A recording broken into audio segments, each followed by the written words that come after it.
और इस वक्त बड़ी खबर आ रही है, सुप्रीम कोर्ट ने नीट मामले पर आज जो सुनवाई है वो टाल दी है। आज की सुनवाई टल गई है। अब नीट पर अगली सुनवाई जो है वो 18 जुलाई को होने जा रही है।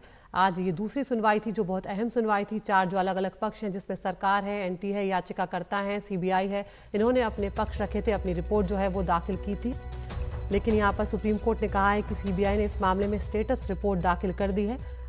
अब सुनवाई जो है वो 18 जुलाई को होगी। तो अब इंतजार रहेगा कि क्या कुछ इस मामले में हो रहा है। तो यहाँ पर आज जो सुनवाई होने जा रही थी वो अब नहीं हो रही है, वो टल गई है।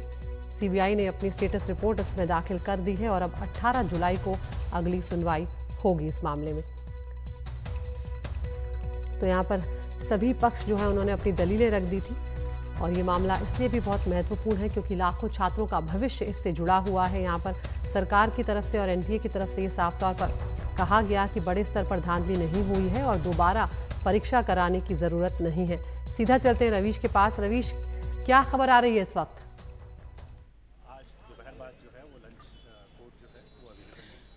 जी देखिए, 18 तारीख को अब ये पूरी जो कोर्ट की सुनवाई है वो होगी, क्योंकि आज ये पता लग रहा है कि जो एफिडेविट है सीबीआई की तरफ से वो आज सुबह ही चूँकि जमा किया गया, तो उसके वजह से जो है ये सुनवाई अभी फ़िलहाल टल गई है।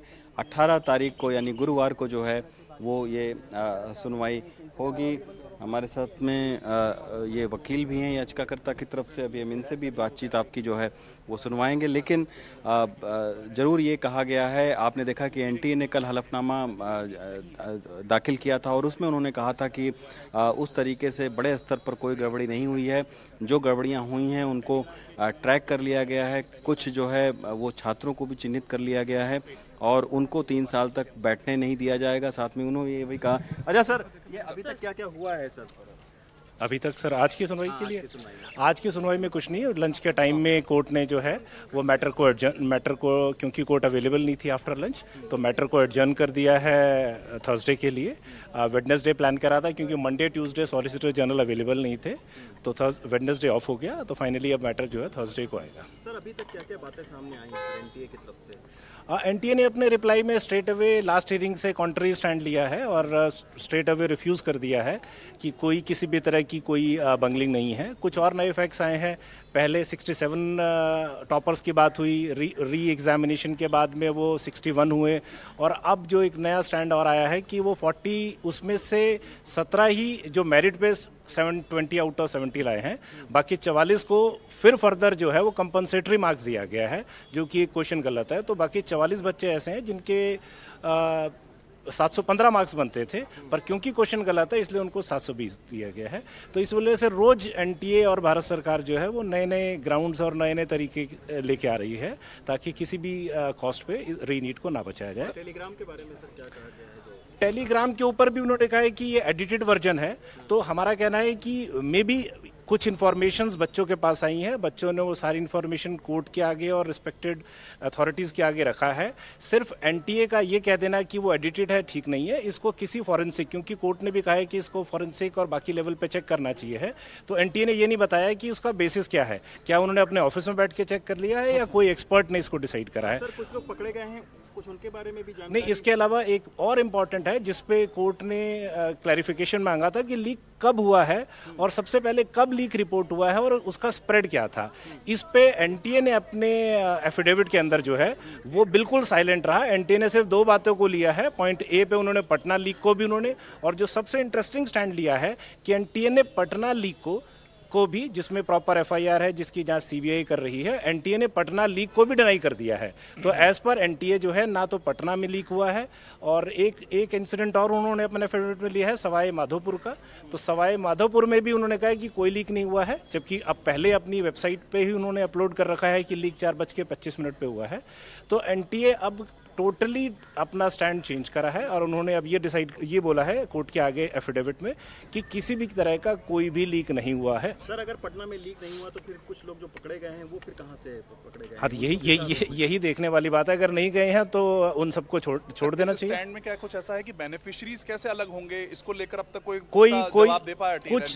कोई जवाब नहीं दिया। सिंपली कैलकुलेशंस और उन्होंने अपने डाटा को है, इवन उन्होंने आईटी मद्रास की एक रिपोर्ट भी फाइल करी है जिसमें उन्होंने सिंपली लिया है कि इतने बच्चों पे इतने सेंटर्स में हुआ है।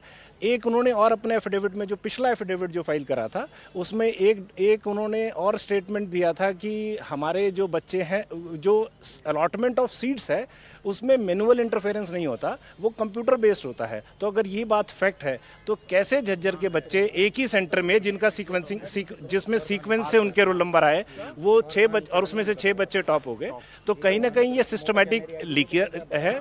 और जो एनडीए स्टैंड ले रहा है कि ये लीक का मामला नहीं है, आइसोलेटेड इसमें जो पेपर सॉल्वर गैंग्स और है, तो यहाँ सबका ये मानना है कि पेपर सॉल्वर्स गैंग को भी पेपर जो है वो एडवांस में मिले हैं, तभी वो उनको सॉल्व कर पाए हैं।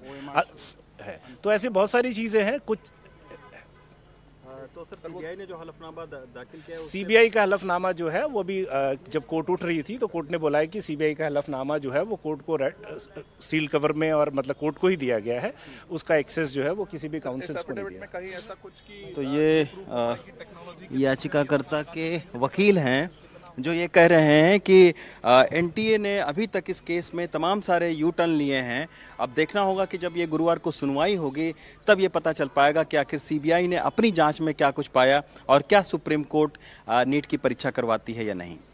बिल्कुल रवीश, इस तरह से याचिकाकर्ता के वकील यहाँ पर बता रहे थे, क्योंकि अलग अलग पक्षों ने अपनी रिपोर्ट सौंप दी। आज सीबीआई की जो रिपोर्ट है, स्टेटस रिपोर्ट, वो भी दाखिल हो गई है और यहाँ पर अभी ये साफ नहीं है, क्योंकि सीलबंद रिपोर्ट है कि सीबीआई की तरफ से कहा क्या कुछ गया है। लेकिन जिस तरह से रवीश याचिकाकर्ता के वकील यहाँ पर बता रहे हैं, चूंकि पहले ही छात्रों का जो विश्वास है वो उखड़ा हुआ है, वो हिला हुआ है एनटीए के ऊपर, और जिस तरह से एनटीए अपना स्टैंड चेंज कर रहा है, कहीं ना कहीं और सवाल खड़े करेगा और कोर्ट के लिए और भी ये शंका पैदा करने वाली बात होगी। बिल्कुल आदित्य, क्योंकि आपको याद है कि 8 तारीख को सबसे पहले जून में एनटीए के डीजी ने प्रेस कॉन्फ्रेंस किया था और ये कहा था कि केवल ये 1600 छात्रों का मामला है, उनकी शिकायत का मामला है और कहीं कोई गड़बड़ी नहीं हुई है। लेकिन इसके बाद हमने देखा कि पटना में किस तरीके से गिरफ्तारी हुई। बाकायदा अभी जो मुखिया है, जो मेन इसका कल्पिट है, उसको जो है वो सीबीआई खोज रही है, छापेमारी चल रही है। 8 राज्यों से 2 दर्जन से ज्यादा लोगों की इसमें गिरफ्तारी हुई है। तो आखिर कैसे कहा जा सकता है कि कोई उस तरीके की गड़बड़ी नहीं हुई है। तो जैसा कि आपने वकील को याचिकाकर्ता के खुद सुना कि अभी तक कई सारे जो है वो यू टर्न एनटीए ले चुका है। साथ में एनटीए इस बात पर भी खामोश है कि कैसे आखिर जो 24,000 छात्र हैं जिनके 2 दिनों के लिए जो खोला गया था विंडो, और उसमें जो 24,000 छात्रों ने फॉर्म अपना डाला, उसमें आखिर क्या उनके मार्क्स हैं, उनके सेंटर कहां कहां पर पड़े हुए थे। तो ये भी बहुत सारे ऐसे सवाल हैं जिन पर एनटीए ने खामोशी अख्तियार कर रखी है। हो सकता है कि गुरुवार को जो सुनवाई होगी उसमें कुछ नए तथ्य सीबीआई की तरफ से रखे जाएं। बिल्कुल, अगले गुरुवार का भी इंतजार होगा। 1 हफ्ते का वक्त यहाँ पर सुप्रीम कोर्ट ने दिया है। 18 जुलाई अगले गुरुवार को ये सुनवाई होगी, क्योंकि यहाँ पर अब कई सारे सवाल हैं, पेचीदा ये मामला है, इसलिए बहुत अहम ये सुनवाई हो जाती है।